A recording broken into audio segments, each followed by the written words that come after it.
তাসকিনকে বসিয়ে রেখে উচিত জবাব পেল থিসেরা পেরেরা। গল টাইটান্সের কাছে শেষ মুহূর্তে এসে ম্যাচ হেরে গেল কলম্বো স্ট্রাইকার্স। দর্শক, লঙ্কান প্রিমিয়ার লিগের পঞ্চম ম্যাচে আর নিজেদের দ্বিতীয় ম্যাচে গল টাইটান্সের বিপক্ষে খেলতে নামে কলম্বো স্ট্রাইকার্স। এই ম্যাচে টসে জিতে গল টাইটান্সকে ব্যাটিং আমন্ত্রণ করে থিসেরা পেরেরা। গল টাইটান্স আগে ব্যাট করতে নেমে ওপেনিং এ নামা নিউসান ডিক ওয়ালার দুর্দান্ত ঝড়ো হাফ সেঞ্চুরি, 18 বলে করেন তিনি হাফ সেঞ্চুরি। এছাড়া ইসিরু উদানার দুর্দান্ত 34 বলে 52 রানের সুবাদে 179 রান করেন। 180 রানের টার্গেটে ব্যাট করতে নেমে কলম্বো স্ট্রাইকার্স শুরু থেকে উইকেট হারাতে থাকে। কোনো ব্যাটার সেভাবে হাল ধরতে পারেনি শেষ মুহূর্তে আগে দুনিত ওয়ালালিঙ্গে ছাড়া, যেখানে দুনিত ওয়ালালিঙ্গে খুব চেষ্টা করেছেন দলকে জেতানোর জন্য।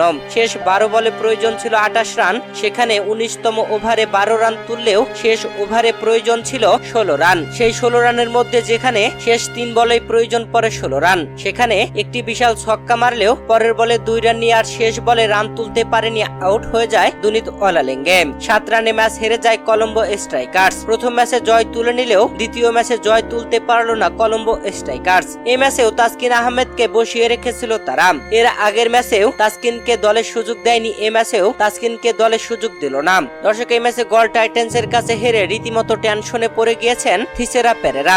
এটা কি হয়ে গেল? জেতা ম্যাচটাও যেন জিততে পারল না।